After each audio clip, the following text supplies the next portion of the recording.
Hello and welcome to the 2020 Annual Vendor Training. Federal regulations and your vendor agreement require that all WIC authorized vendors participate in annual training. Due to COVID-19, this year's presentation has been recorded for you to watch at your convenience. Once you have viewed and listened to the entire presentation, you are required to complete and submit a quiz and evaluation to verify that you have completed your annual training requirement. Today's agenda includes the coronavirus, what is WIC, what it means to be a WIC vendor, processing a WIC transaction, the WIC agreement, the approved product list and required minimum stock, what to expect on a store visit, and the instructions on the final steps to complete this training. As we slowly move towards recovery and our new normal, whatever that might be, the Maryland WIC program wants to extend a big thank you to all our hardworking vendors that have been on the front lines working to ensure groceries are available for all customers. Thank you for all your hard work. You rock. WIC stands for Women, Infants, and Children and is a nutrition program that provides healthy foods, nutrition education, breastfeeding support, and referrals to healthcare and other services free of charge to Maryland families that qualify. More than half of the infants in the United States participate in WIC. Maryland WIC serves approximately 125,000 participants each month. To be eligible for WIC, a participant must live in Maryland, meet the income guidelines, and have a nutritional need. Eligible women include pregnant women, women that have recently had a baby, or a breastfeeding mom up to the baby's first birthday. Infants and children up to their fifth birthday are also eligible. Maryland WIC provides food benefits to families in one family eWIC account, which is accessed by an eWIC debit card. Participants may shop in any WIC authorized store in Maryland and do not have to buy all their foods in one shopping trip. They can use their benefits as needed throughout the month. The Maryland WIC program considers our vendors to be our partners because without them, our participants would not be able to obtain the nutritious foods we prescribe to them.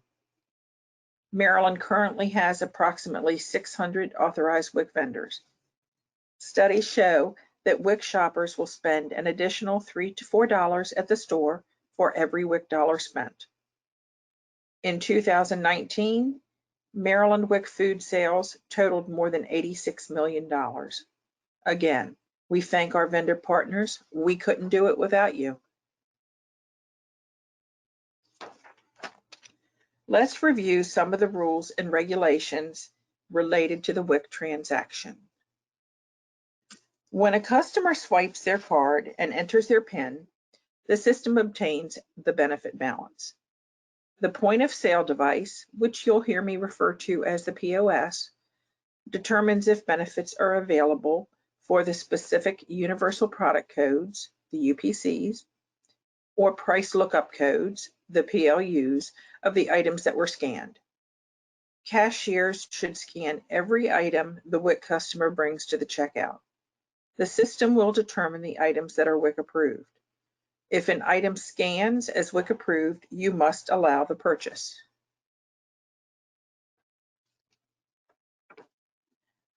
Items not approved by WIC may be purchased with a different tender or voided from the transaction. It is recommended to void by line item and not the entire transaction. If you must void the entire transaction, you must run a balance inquiry afterwards to ensure that benefits were not debited from the participant's balance. Unlike SNAP benefits, once a WIC transaction is completed, benefits cannot be returned to a card.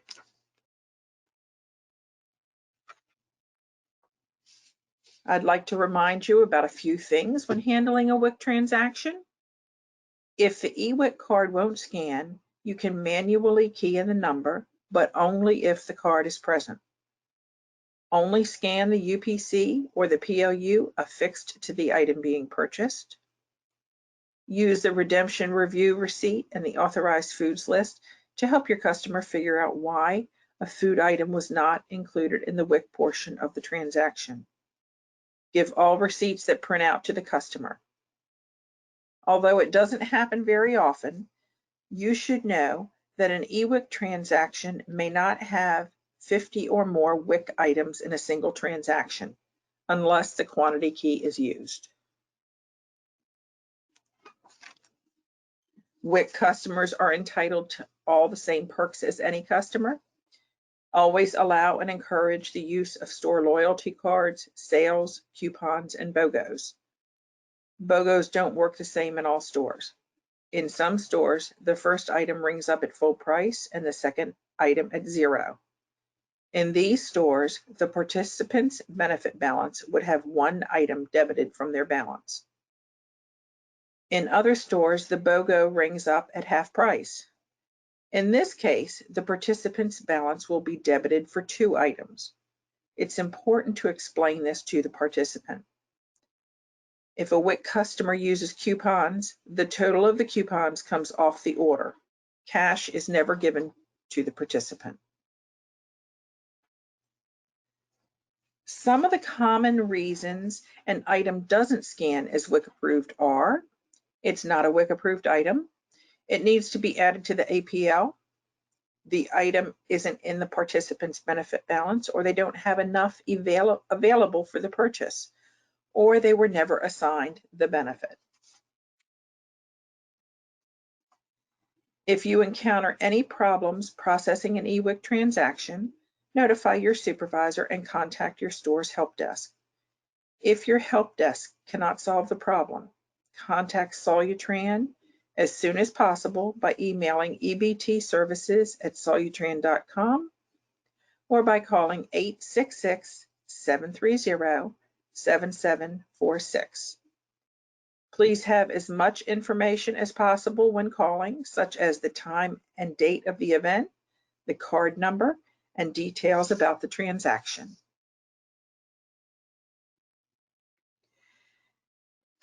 We're going to take a few minutes to review some of the rules and regulations.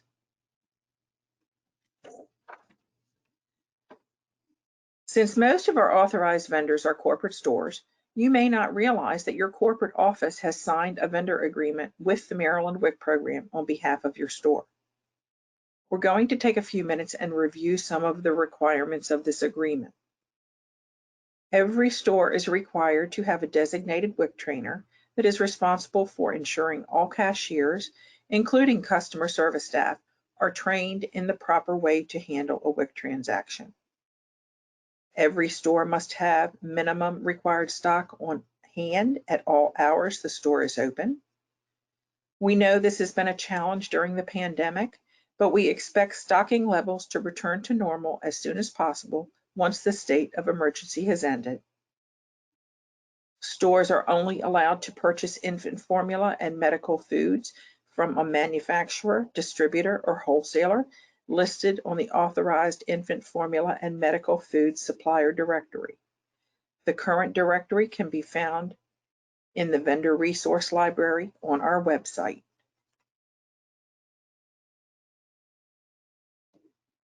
You must always offer the same courtesies to WIC customers as you would to any customer. A happy customer is likely to return to your store, and that means more dollars spent in your store. Sometimes participants don't know what benefits they have available to spend and will request that you run a balance inquiry. Please do so when requested. Give all printed receipts to the participant. Be sure that your store has the most recent APL downloaded to the POS. Only scan the UPC or the PLU that is affixed to the item being purchased.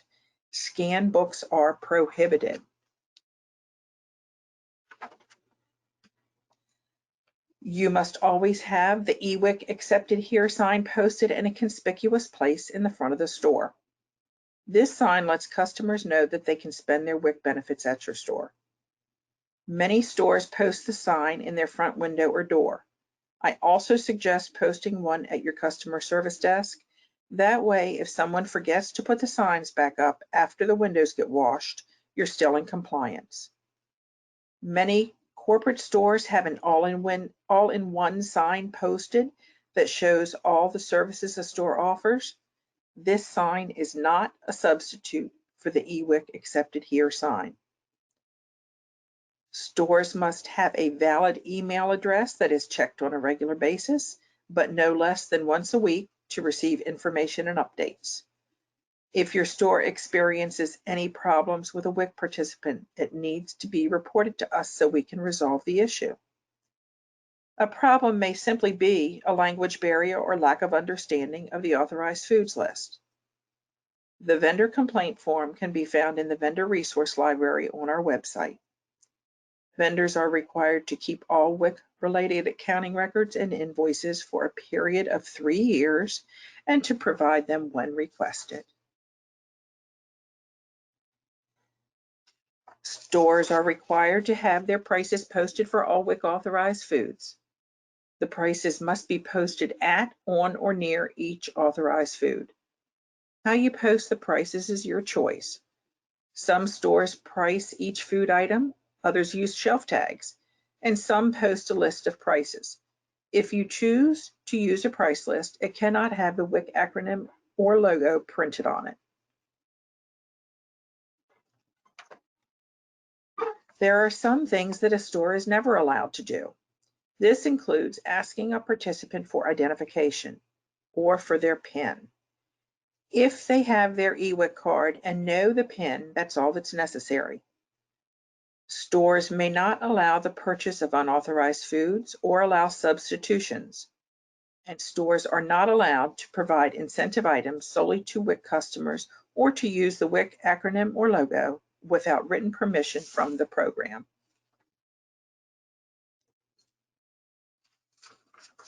Vendors must never allow refunds or exchanges of WIC foods.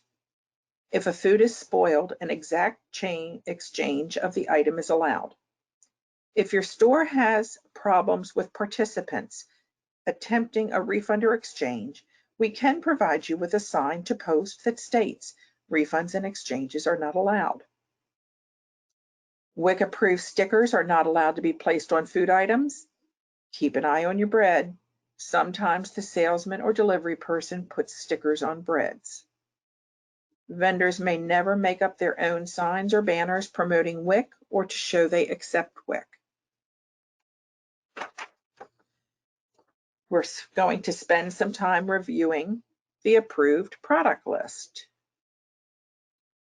The approved product list, commonly referred to as the APL, is the database of more than 16,000 UPCs and PLUs.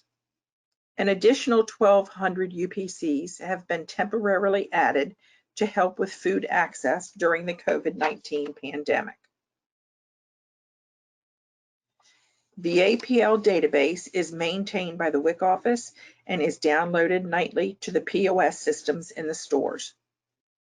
Stores with stand-beside machines must leave the machines and the internet turned on at night so the APL will download. In integrated stores, the IT department or your POS service provider ensures that the APL is downloaded every night. If your store is experiencing a lot of rejected items, you may not have the most recent APL downloaded. The APL will always be a work in progress because manufacturers add and remove UPCs daily. Participants and vendors submit UPCs daily for review. Stores receive fruits and vegetables from new suppliers all the time, and the UPC on them may not be in the APL. The UPC should be submitted to the state WIC office for review. If you or your customer thinks an item should be WIC approved, but it doesn't scan as WIC approved, you can submit the UPC to the state WIC office for consideration. Items submitted for review must go through an approval process prior to being added to the APL. If the item meets the nutrition requirements to be WIC approved, it is added to the APL. Newly approved UPCs or PLUs may take up to 72 hours to be downloaded to the store's POS. Most chain stores submit UPCs through their corporate office. Check with your supervisor on how to submit a UPC. The easiest way to submit a UPC is online or through the APL checker for vendors. To submit a UPC for consideration, go to mdwic.org and select Vendors, then click on the Vendor Resource Library. Scroll down to the section titled Submitting Products to the WIC Approved Products List, APL, then click on Submit Online. The window pictured will pop up and you can sign in or create an account with your email address and password. Then you can upload the UPC. The nutritionist will review the item and add it to the APL if it meets the guidelines for WIC approval. The Maryland WIC program developed the APL checker as a tool for vendors to see if a food is WIC approved. You can download the APL checker from the Google Play or Apple Store. Once downloaded on a smartphone, just point and scan. If the item is approved, it will bring back a WIC approved message. If the item's status comes back as not in our APL, it can be submitted by clicking the word Here. The term mapping or mapped is used for fresh produce. Occasionally, produce items can cause a problem at checkout. Many UPCs in the produce department must be mapped to a generic PLU. UPCs that start with a 2, 4, or 9 are store-generated UPCs. These are not unique UPC numbers. A store-generated UPC might be for cut watermelon in one store, but used for a discounted cookie sheet in another store.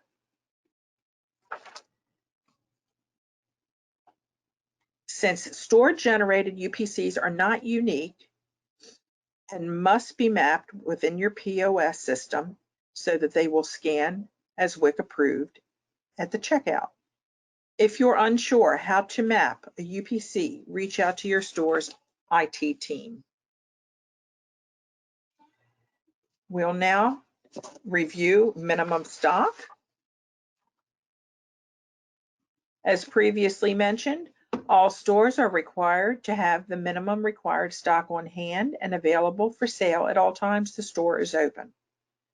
Your ordering thresholds and additional quantities of WIC-approved foods should be based on your WIC business. If you are a high-volume WIC store, you will need to stock more than the minimum stock to ensure compliance. A copy of the current requirements can be found in the Vendor Resource Library at mdwic.org.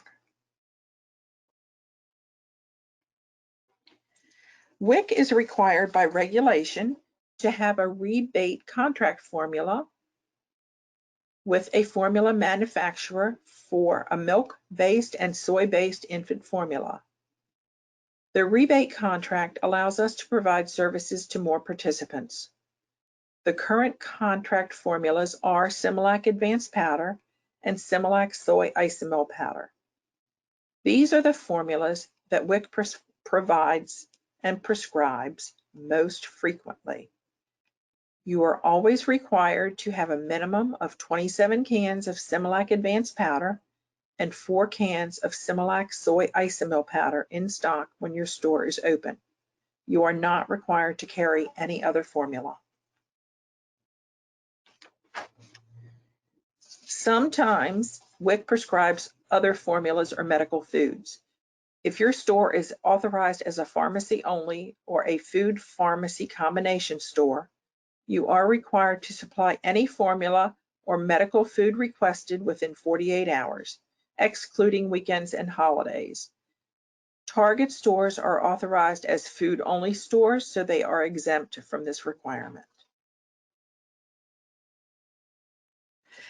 Now we're going to review what you can expect when a WIC representative visits your store. A store visit is the perfect time to discuss any issues or problems your store is experiencing with transactions or participants. USDA and state regulations require that local WIC agency staff and state staff routinely monitor stores. Monitoring visits are unannounced.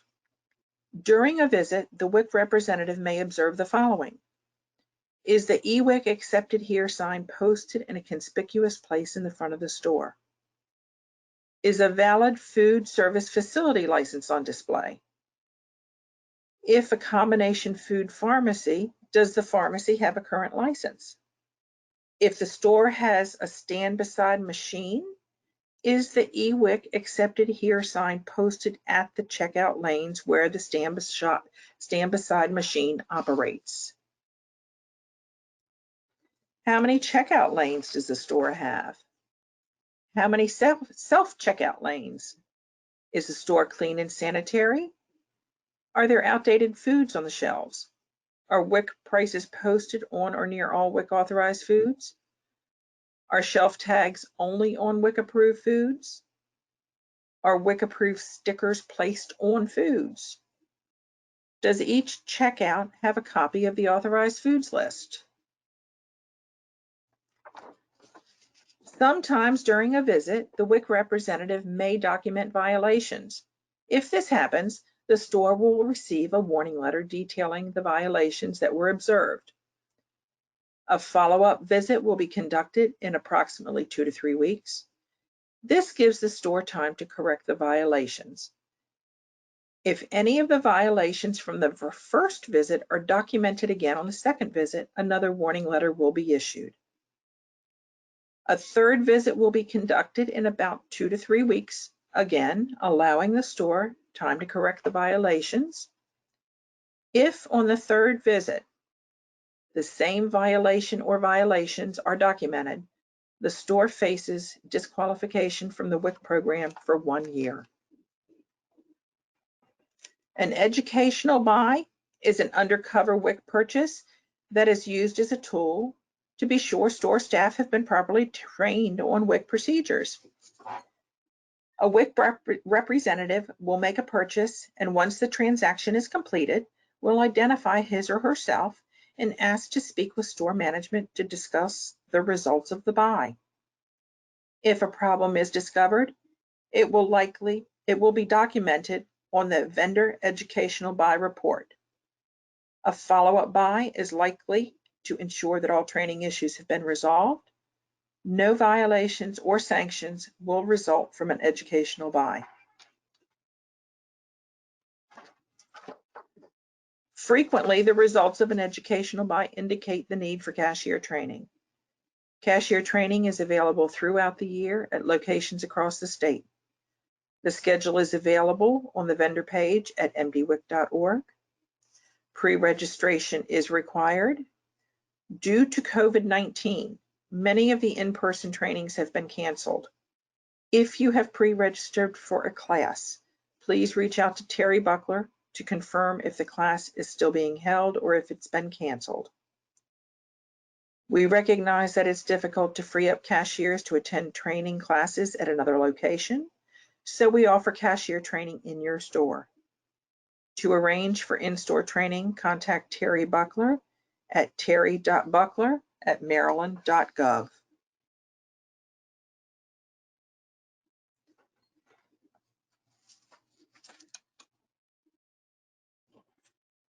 An on-site visit is an unannounced visit that is performed when a store has applied to become a WIC vendor or for the reauthorization of a current vendor.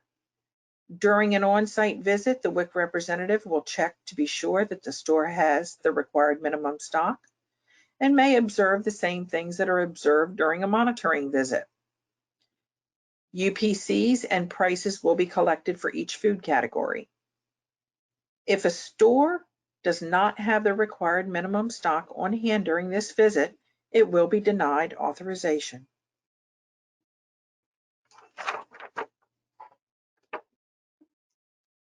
Tools that will ensure your success as our WIC partner include an authorized foods list at every full service checkout and the customer service desk, the vendor handbook, the eWIC accepted here sign, and well-trained cashiers, and if desired, the WIC shelf tags. To complete your annual training requirement, you must follow the link in the email you received and complete the quiz and evaluation. Once the quiz and evaluation have been received, your annual training requirement has been fulfilled. If you have any problems accessing the quiz, email terry.buckler@maryland.gov. The Maryland WIC program would like to once again thank you for your participation, dedication, and ongoing support of the WIC program. For additional information, email terry.buckler@maryland.gov.